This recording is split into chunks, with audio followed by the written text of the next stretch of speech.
안녕하세요 여러분. 에듀윌에서 ERP 정보관리사 회계를 담당하는 유슬기 교수입니다. 반갑습니다.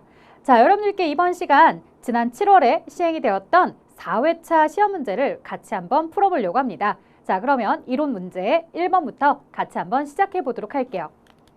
자, 제일 첫 번째는 경영혁신과 ERP에 대한 내용이 이렇게 나오고 있습니다. 총 4문항이 출제가 되고 있죠. 하나에 5점 배점이니까요. 20점을 차지하고 있는 굉장히 여러분들이 꼭 잡고 가셔야 될 파트입니다. 자, 클라우드 ERP 특징 혹은 효과에 대한 설명 중 가장 옳지 않은 것을 물어봤네요. 자, 클라우드 ERP다 라고 하면은 여러분들 클라우드 머릿속에 이러한 구름이 딱 떠오르죠. 자, 회사의 PC 안에 소프트웨어를 장착하거나 그러지 않는다 하더라도요. 뭐 특별한 하드웨어나 이런 것들이 없다 하더라도 그리고 또 그런 저장 공간이 부족할 때의 문제점들이 있었던 것을 이제는 웹상에다가 이렇게 클라우드 형태로 우리가 회사의 ERP 정보를 가져다 넣고 언제든 어디서든 필요할 때 뽑아서 쓸 수 있는 이런 ERP의 구조이죠. 안정적이고 효율적인 데이터 관리를 할 수 있다. IT 자원 관리의 효율화와 관리 비용의 절감을 이룩할 수 있죠. 자, 실제로 회사가 소프트웨어를 계속해서 구매해야 되는 것이 아니고 회사 어디엔가에 장착을 해둬야 되는 것도 아니고요. 회사의 서버를 확실하게 내가 뭐 확보를 해줘야 되거나 그런 것들이 아닙니다. 그렇기 때문에 내가 서버가 부족해서 마비가 된 거나 이런 일들이 일어날 일이 많지 않더라는 거예요. 그래서 안정적이고 효율적인 거 맞고요. IT 자원 관리의 효율화와 관리 비용이 절감되는 것도 맞습니다. 자, 폐쇄적인 정보 접근성을 통한 데이터의 분석 기능이다. 자, ERP를 이야기할 때 폐쇄적이라는 표현이 나올 리가 없습니다. 오픈된 내용이고요. 권한만 있다면 누구나 그 정보에 접근을 해서 어디서든 우리가 업무를 볼 수 있는 거죠. 그래서 우리가 재택근무나 이런 것들을 진행할 때 원격 근무 환경 구현을 통한 스마트워크 환경을 정착하도록 하고 있는 장점을 지니고 있다라고 이야기해 줄 수 있는 내용입니다. 자, 2번입니다. 보기에서 설명하는 설계 방식으로 가장 옳은 것은? 이렇게 물어보고 있습니다. 자, 원가, 품질, 서비스, 속도와 같은 주요 성과 측정지의 극적 개선. 자, 극적인 개선이요. 점진적인 개선이 아니에요. 임프루브먼트 아니에요. 자, 리엔지니어링이겠죠. 급진적 재설계다라고 해서 우리가 심장을 다시 끼우는 것 같이 아주 급격하게 바뀌는 변화에 대해서는 리엔지니어링이다. 다시 심장을 끼운다라고 하는 BPR, 경영 혁신에 대한 설명을 하고 있는 것입니다. 자, 원가, 품질, 서비스 이 세 단어 나오자마자 여러분들이 이 내용을 학습하신 분들이라고 한다면 고민할 거 없이 BPR 찍으실 거예요. BPR의 정의가 이렇게 시작하거든요. 원가, 품질, 서비스 이러면서 시작합니다. 자, 그 다음 3번 볼게요. ERP의 특징에 대한 설명으로 가장 옳지 않은 것을 물어봤습니다. 오픈 멀티벤더에 대해서 이야기를 하는데요. 특정 하드웨어 업체에만 의존하는 오픈 형태를 채용한다. 아, 이게 말이 안 맞아. 그쵸? 이게 입에 잘 안 붙어요. 무슨 얘기냐면 특정 업체에만 의존하는 게 어떻게 오픈 형태예요? 오픈이라는 것은 어디에 갖다 놔도 잘 적응을 한다라는 거죠. 그렇기 때문에 1번이 틀렸다. 특정 업체에만 의존하는 것이 아닌 오픈 형태를 채용하고 있다. CS형의 시스템 구축이 가능하다라고 표현을 해주셔야 됩니다. 자, 나머지는 모두 다 맞는 표현이니까 읽어봐 주시면 될 텐데요. 그래도 이제 같이 읽어요 라고 하실 수 있어서 읽고 넘어가겠습니다. 통합 업무 시스템이다. 자, 항상 개별 업무가 아니라는 것에 꼭 주의해 주세요 라고 하죠. ERP 하면 통합이라는 단어를 여러분들이 반드시 기억해 주셔야 됩니다. 세계 유수 기업이 채용하고 있는 베스트 프랙티스 비즈니스 프로세스를 공통화, 표준화시킨다. 그러니까 누군가가 굉장히 잘 관리하고 있어요. 굉장히 스마트한 사람들끼리 모여가지고 이렇게 회계 정보를 관리하고 운용하는 게 좋겠습니다. 라고 해서 그런 내용들을 가지고서 선진 프로세스를 다 ERP 시스템 안에 넣은 거예요. 그러니 우리가 그 ERP 시스템만 도입하면 통합 업무 시스템이 다 가능해지더라는 거죠. 아주 훌륭한 이 선례를 가지고 있는 내용들을 가지고서 프로그램이 만들어졌다. 그래서 우리 업무를 개별적으로 관리하지 않고 이제 통합적 관리를 할 수 있다. 자, 파라미터 설정에 의한 단기간의 도입과 개발이 가능하다라고 되어 있죠. 그러니까 이미 개발이 되어 있는 상태에서 우리 회사에 맞는 것만 체크박스에 체크해서 사용하겠습니다. 이렇게 해주면 내 회사만의 이런 ERP 시스템이 구축이 되더라는 거죠. 자, 다국적, 다통화, 다언어. 이 각 나라의 법률과 대표적인 상거래 습관, 생산 방식 시스템이 입력이 되어 있는 사용자는 이 가운데 선택해서 설정할 수 있다. 그래서 한국어 버전으로 볼 건지 아니면 일본어 버전인지 영어 버전인지 이렇게 선택할 수 있는 거죠.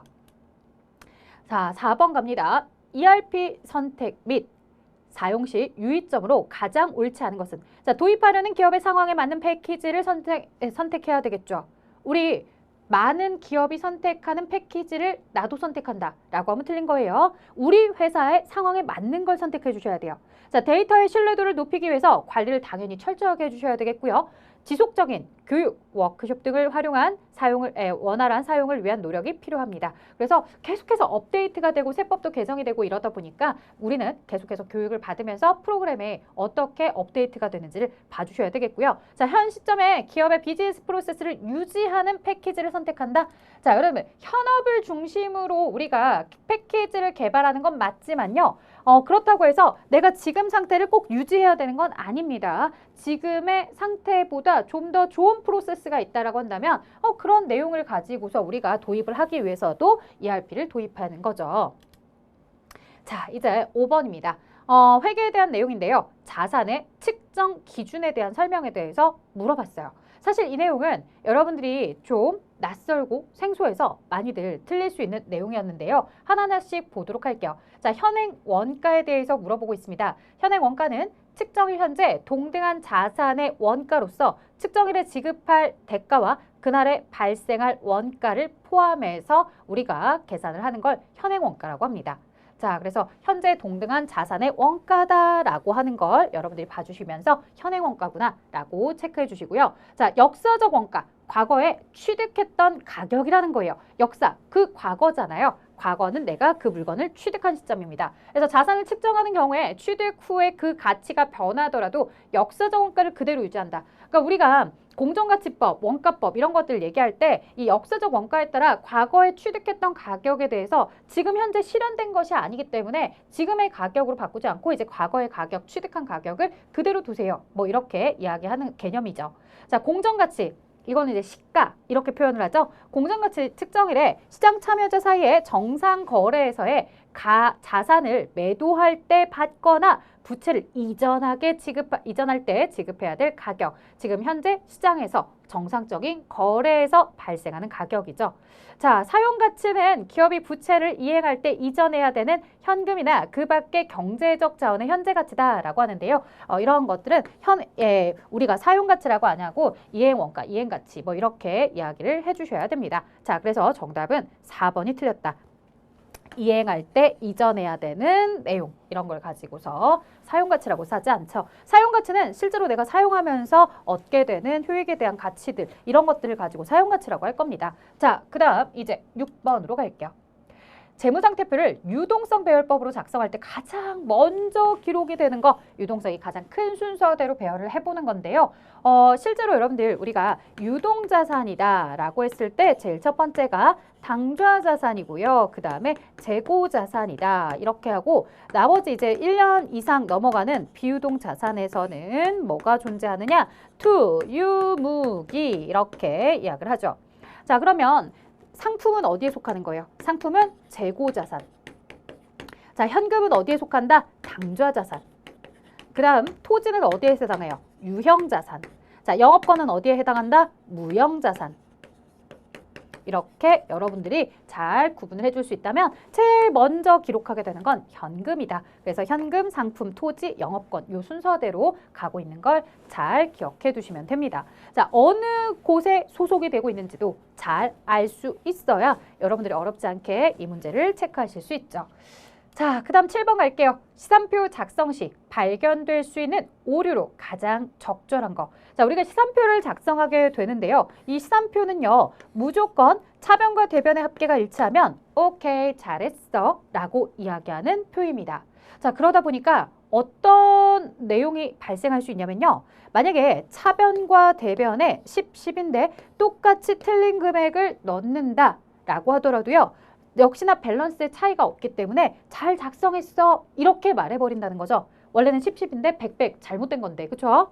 자, 혹은 한 번만 기록해야 되는 거래를 동일한 내용에 대해서 이중으로 입력을 했대요.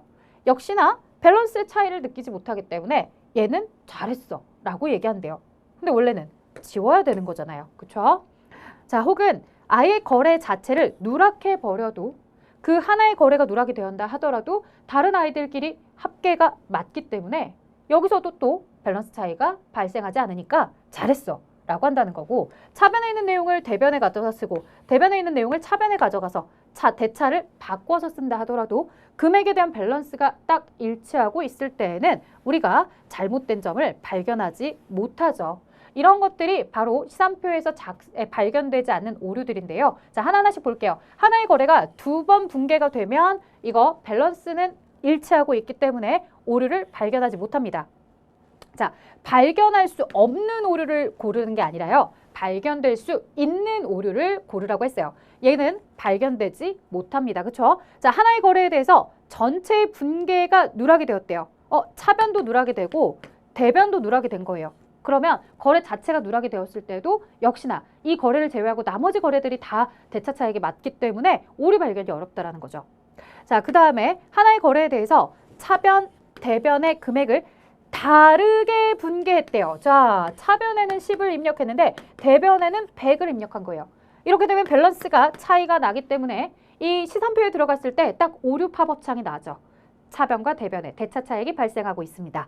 이렇게 이야기를 해주면서 내가 뭔가 실수를 했구나 라고 알게 된다는 거죠. 그래서 정답은 3번입니다. 자, 하나의 거래에 대해서 차변, 대변의 계정 과목을 반대로 기입한다 하더라도 역시나 차변에 기록될 요소, 대변에 기록될 요소가 틀리긴 했으나 차변 금액과 대변의 금액이 일치하기 때문에 역시나 여기도 오류를 발견할 수는 없습니다. 자, 그래서 발견할 수 있을 때는 차, 대변의 금액을 다르게 분개했을 때, 혹은 차변엔 금액을 입력했는데 대변에 입력 안 한다거나, 혹은 대변에는 입력을 했는데 차변에 입력을 안 하거나, 이렇게 하게 되면 이런 경우도 오류가 발견이 될 수는 있겠죠. 그래서 둘의 밸런스가 맞지 않으면 오류 발견은 가능하다더라.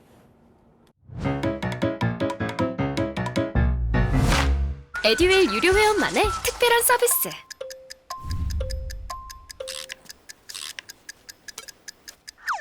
하치하차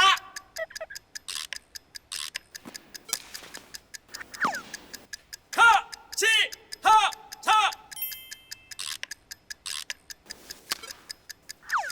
정답! 같이 하자 친구야. 에듀윌 유료 회원.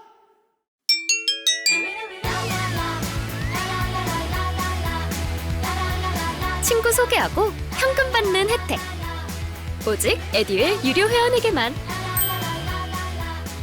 에듀윌. 자, 8번입니다. 주식회사 생산은 컴퓨터 도소매업을 하고 있습니다. 판매비와 관리비로만 구성된 거. 자, 저는 여러분들에게 판매 관리비요라고 이야기했을 때 이렇게 끝나요 라고 많이 얘기해요. 비, 료, 여, 과. 물론 영업의 비용도 같이 기억하세요 라고 하죠. 영업의 비용은 뭐뭐 비용, 이자 비용이 대표적이고요. 뭐뭐 손실, 그 다음 기부금, 그리고 기타의 대손상각비입니다.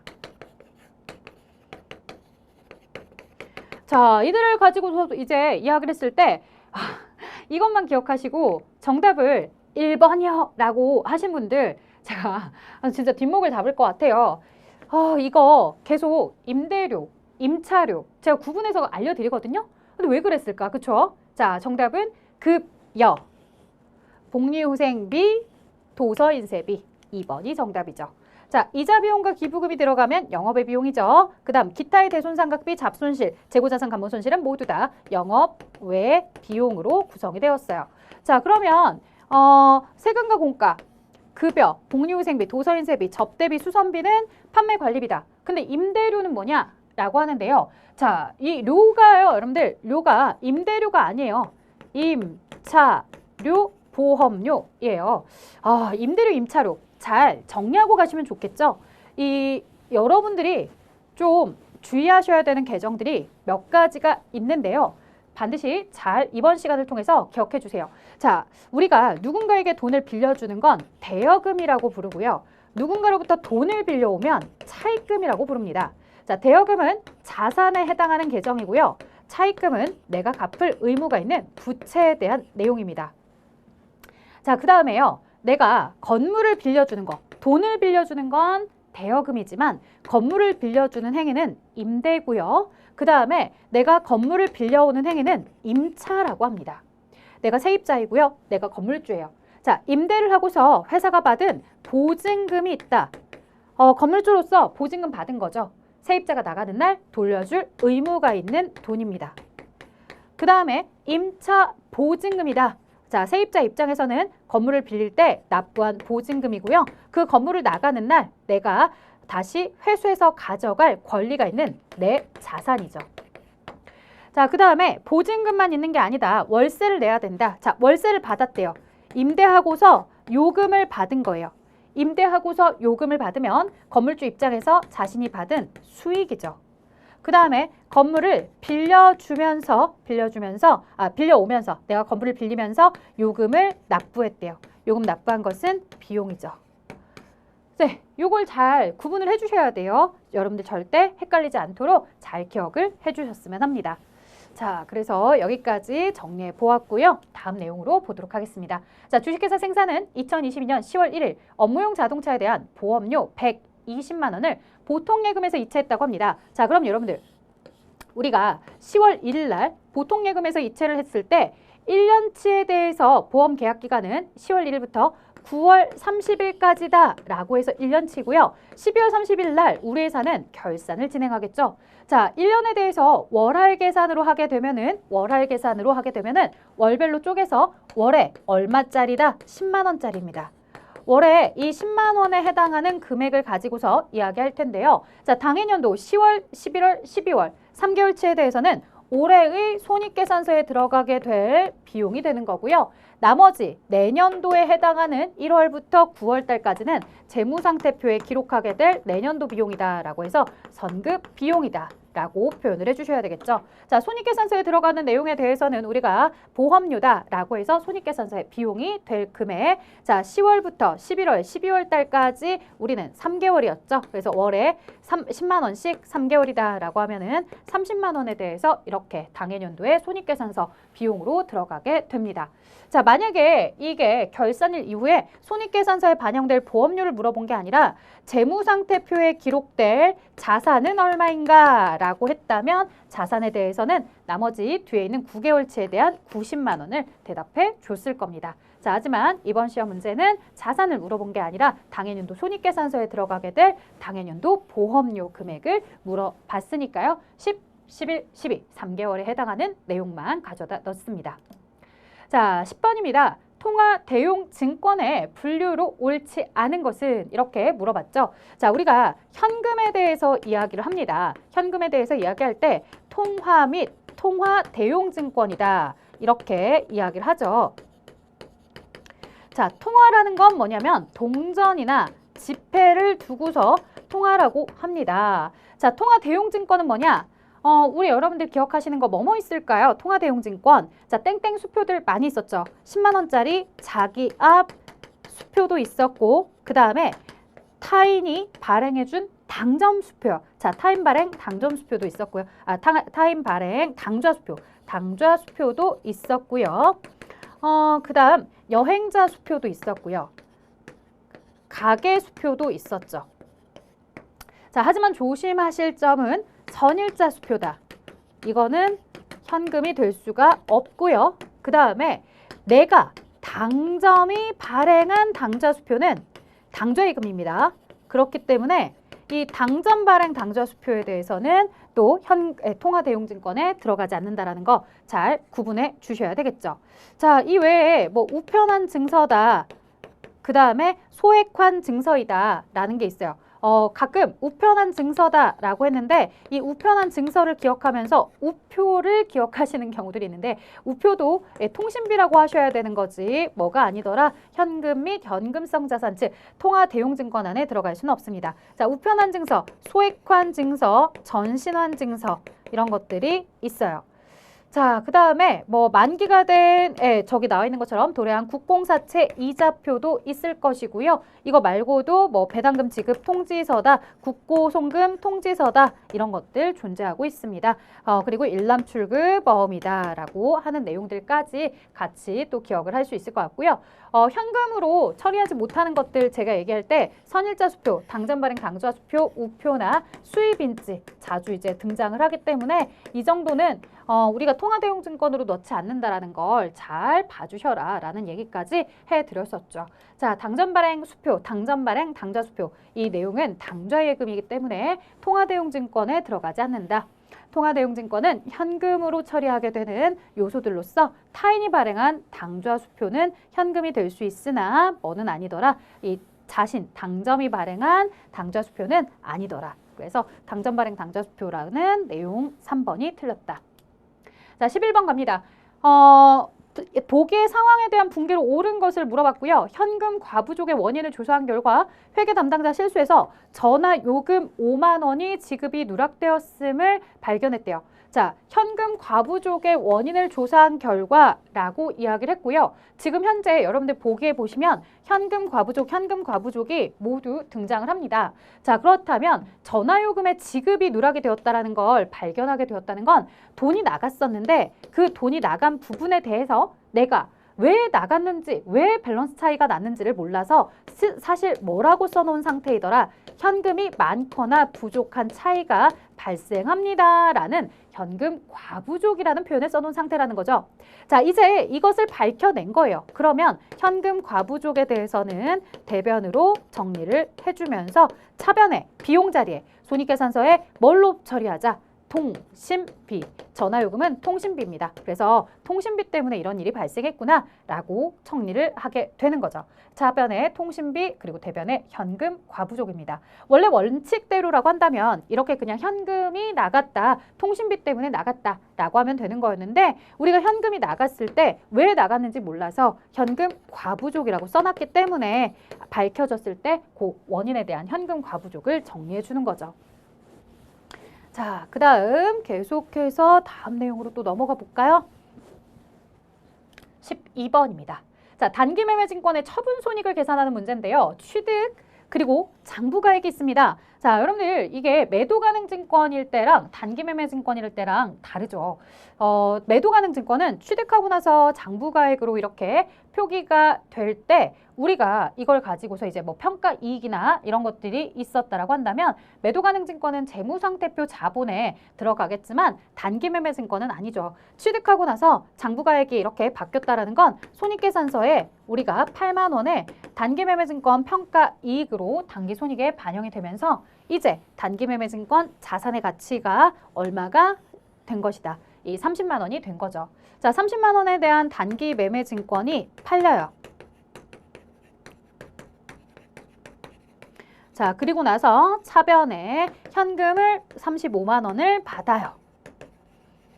자, 밸런스 차이가 대변에 5만 원의 차이가 나고요. 이만큼을 단기매매증권의 처분 이익이다 라고 처리를 하게 됩니다. 그래서 정답은 4번의 처분 이익이었죠. 취득한 이후에 내가 평가를 통해서 장부가액으로 기록을 하게 되었다라는 거 여러분들 주의를 꼭 해주셔야 됩니다.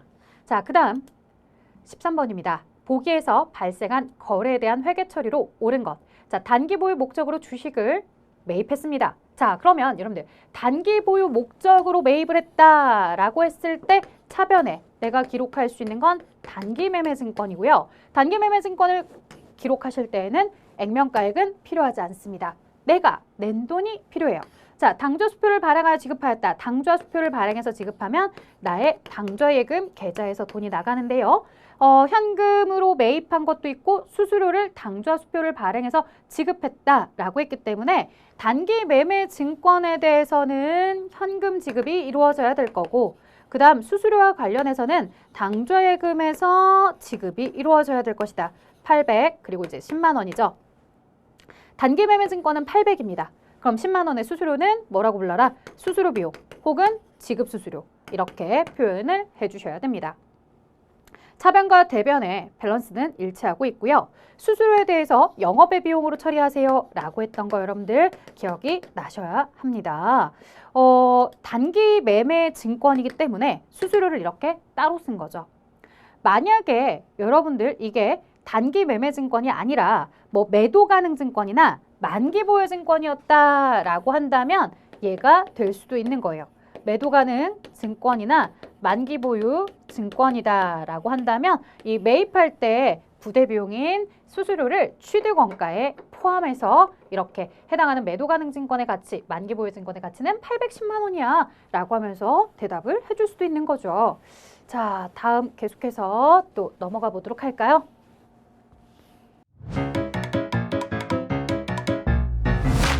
에듀윌 유료 회원만의 남다른 서비스.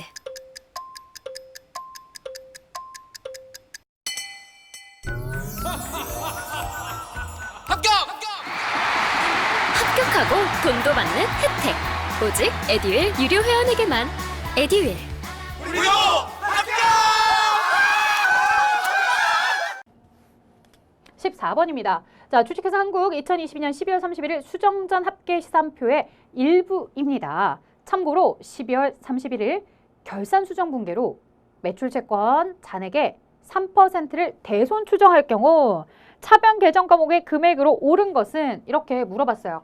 자, 뭐 수정전 시산표 이런 표현이 나와서 여러분들이 뭘까라고 할 텐데 이 결산 수정 붕괴를 하라는 거고요. 결산 수정 붕괴를 하라는 게 바로 뭐냐면 대손과 관련된 내용에 대해서 충당금을 설정하라는 얘기예요. 그래서 채권 잔액, 매출 채권, 외상 매출금 받으러 인 이 채권 잔액에다가 대손율, 이 회사 3%군요. 차감하시고 그리고 현재 이제 남아있는 대손 충당금 잔액을 빼서 플러스가 나오게 되면 대손 상각비다라고 설정을 해줘야 됩니다. 이 대손 상각비와 관련된 회계 처리가 바로 뭐가 되는 거다? 기말 수정 붕괴가 되는 거죠. 그래서 이런 수정전 시산표를 작성했다가 이런 수정 붕괴를 하고 나서 나중에 이제 수정 후 시산표를 작성한다라고 하는 거고요. 문제가 우리에게 매출 채권에 대해서 물었어요. 그러면 받으러옴과 외상 매출금을 모두 다 합해서 대답해 주도록 할게요. 750.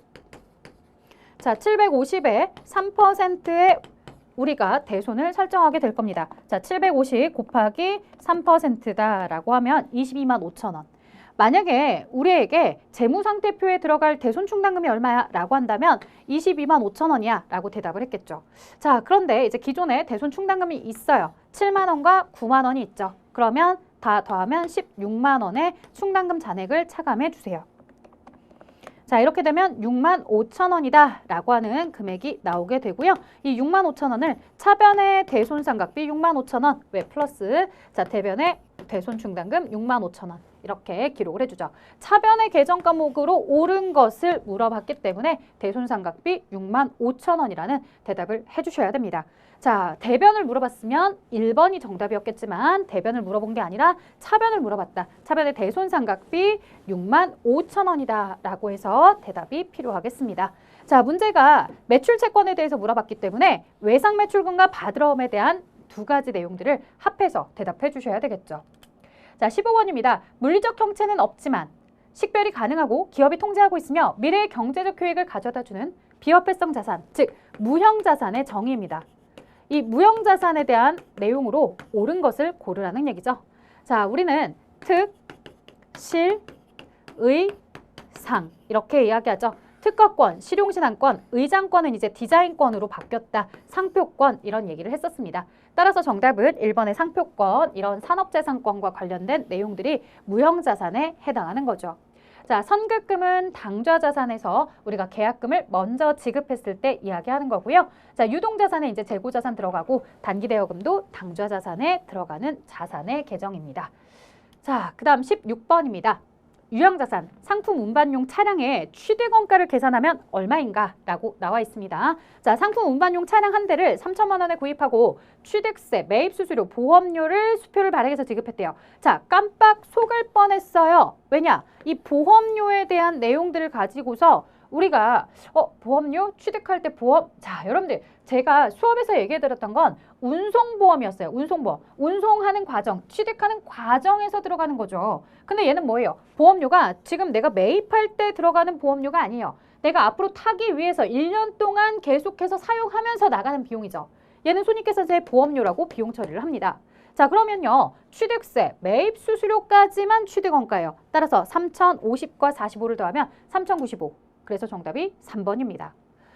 차량과 관련해서 여러분들 보시면 뭐 취득세다, 그 다음에 매입할 때 수수료다, 그리고 이제 자본적 지출이다, 이런 것들은 해당하는 차량 문방구라고 이렇게 여러분들이 넣어주시면 되겠고요. 그 다음에 유류대, 주차비, 수리비, 이런 것들, 주차, 그 다음 수선, 그 다음에 수익적 지출, 이런 것들은 모두 다 차량 유지비. 그 다음에 차량에 대한 보험은 보험료. 그 다음에 차량에 대한 자동차세는 세금과 공과. 그 다음에 차량에 대한 렌트는 임차료. 네, 이렇게 자동차와 관련된 내용들을 여러분들이 딱딱 구분해서 기억해 주셨으면 이 문제 조금 덜 헷갈렸을 것 같습니다. 자, 다음 내용으로 넘어가서 17번 문제 보도록 하겠습니다. 자, 기말 결산 시 임대료 선수분을 계상하지 않은 상태에서 당기순이익을 10만 원이라고 계산했다고 해요. 자, 임대료 선수분이라는 건 내년도의 수익, 임대료라는 수익에 대해서 먼저 받은 거죠. 자, 선수 수익이고요. 이 선수 수익은 부채입니다. 혹시라도 손익계산서에 수익으로 들어가 있다고 한다면 나머지 내년도에 해당하는 것은 부채로 하셔야 되기 때문에 수익을 그만큼 줄여주셔야 됩니다. 자, 회사는 6월 1일 날요 12,000원을 1년분에 대해서 현금으로 받았다고 합니다. 그러면 차변의 현금 12,000원에 대변의 임대료라는 수익을 우리가 12,000원 처리를 했죠. 하지만 6월 달부터 12월 달까지 해당하는 7개월에 대해서는 당해년도의 수익이 맞지만 내년도 1월부터 5월 달까지 5개월치에 대해서는 임대료라는 수익을 인식하지 않습니다. 따라서 임대료 1년치가 12,000원이니까 한 달에 1,000원씩 5개월에 대한 5,000원어치는 내년도의 임대료를 먼저 받아놓은 상태로서 이 내년도에 해당하는 것은 수익으로, 손익계산서에 수익으로 넣지 않고 재무상태표에 부채로 들어가게 해주셔야 됩니다. 따라서 현재 지금 수익으로 12,000원이 들어가 있는데요. 수익 12,000원 중에 내년도에 해당하는 5,000원만큼은 줄이셔야 됩니다. 따라서 당기순이익에 들어가 있을 수익에 대해서 5,000원을 줄여주게 되면은 실질적 수익은 당해년도에 95,000원만 기록이 되겠죠. 그래서 당기순이익을 5,000원 감소시킨다. 수익이 과다하게 잡혀있기 때문에 과다하게 잡힌 수익을 감소시켜줘야 된다라는 얘기를 해주시면 되는 거죠. 자, 그 다음 계속해서 내용 다음으로 넘어가 보도록 하겠습니다. 18번 자본 조정에 해당하지 않는 것. 자, 자본에 마이너스 성격들이 주로 많이 자본 조정에 들어가 있죠. 감자 차익의 반대인 감자 차손.